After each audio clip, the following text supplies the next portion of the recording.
হইলাম মিস্টার আলু, বর্তমানে দাম আমার আঙ্গুর ফুলা কলা গাছ। তাই সংবিধান অনুযায়ী আমি এখন এই কাঁচা বাজারের নতুন রাজা। জয় মহারাজের জয়, জয় দেশি আলুর জয়। ওইছে থাম থাম। রাজা হইয়া ভালোই লাগতাছে। জানি না কতদিন রাজা থাকতে পারুম।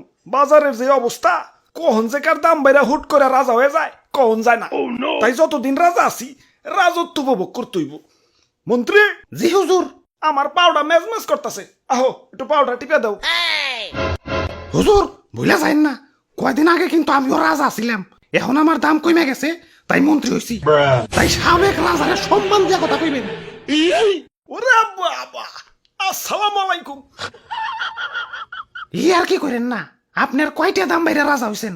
আসছিলেন তো 20 টাকা কেজি, হুট করে 400 টাকা কেজি হইয়ে রাজা হইছেন। আর আমি কেমনে রাজা হইছিলাম জানেন? আমার কেজি তো 1200 টাকা পর্যন্ত উঠে গেছিল। ওই তুই মুখে মুখে তর্ক করস, তোর বোটা কিন্তু টান দিয়া ছিড়া ফেলাম। ওই তোর বোটার কোনো প্রয়োজনীয়তা আছে? তুই এটা নিয়ে ঘুরস কা? হ্যাঁ, কেউ যদি 1.5 কেজি মরিচ কিনে 1 কেজি তো তোর বোটাই পায়। আমার রাজ্যের নিরীহ মানুষে তুই ঠকাস। ওই ওরে আমার রাজ্যের বাইরে ফেলে দেয়। যত বড় সাইজ না তত বড় কথা। হুজুর রাগ করেন না, জানেনই তো ছোট মরিচের জাল বেশি, মাফ করে দেন এবারকার মতো। আচ্ছা যা, তুই কইছস দেখে মাফ করে দিলাম।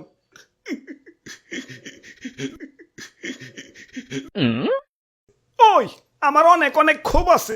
আমার দাম যখন স্বাভাবিক আসিল, মানুষ আমার দাম দেয় নাই। জাতা তরকারির সাথে আমার রানছে। ডিম রানবো, আলু দাও। সিম রানবো, আলু দাও। ঘরে তরকারি নাই, আলু ভর্তা বানাও। একটু ইজ্জত ছিল না। গরুর মাংসের সাথে আমার রানলে তাও নিজের একটু বড় বড় মনে হইতো। কিন্তু একদল লোক আবার সেই মাংস থেকে আলু মালু সাইটে রেখে বাইসা বাইসা খালি মাংস খাইতো। এখন আমার সস্তা মনে করস ভালো কথা, এভাবে সাজিয়ে গুছিয়ে গরুর মাংসের সামনে আমার অপমান করার মানেটা কি? আমার কি কোনো আত্মসম্মান বোধ নাই? এখন দাম বাইরা রাজা হইছি, কিন্তু অতীত ভুলা যায় নাই। প্রতিশোধের লেলিহান অগ্নিশিখা এই রক্তে প্রবাহিত। যারা আমার দুঃসময়ে মাংসের তরকারি থেকে বাচ্চা বাচ্চা মারে সরিয়ে রাখছে, আমার অপমান করছে, ওদের আমি কাছে পাইলে ইস কি যে করমু, ওদের আমি শুলে জানাবো। চুপ, এত কথা কিসের? এটা কাঁচা বাজার, মাছের বাজার না। এমনিতেই সকাল থেকে কাস্টমার পাইতেছি না। ওরে বাপুরে, এক কাস্টমার আইসা পড়ছি। দেও এক পা কাঁচা মরিচ দেও। খারাও কাঁচা মরিচ দিবে, মাগার বুটা ফালিয়ে। কিরে এমন হাসতাছে কেঠায়? ওই স্বাগতম আমার রাজ্যে, তোমাগো স্বাগতম। ওরে বাপুরে, আলু দি কথা কয়। তোমার রাজ্য? তোমার রাজ্য মানে? হ, এই কাঁচা বাজারই আমার রাজ্য, আর এই রাজ্যের রাজা আমি। আর কয়দিন আগে আমি রাজা ছিলাম। আর তার আগে আমি রাজা ছিলাম।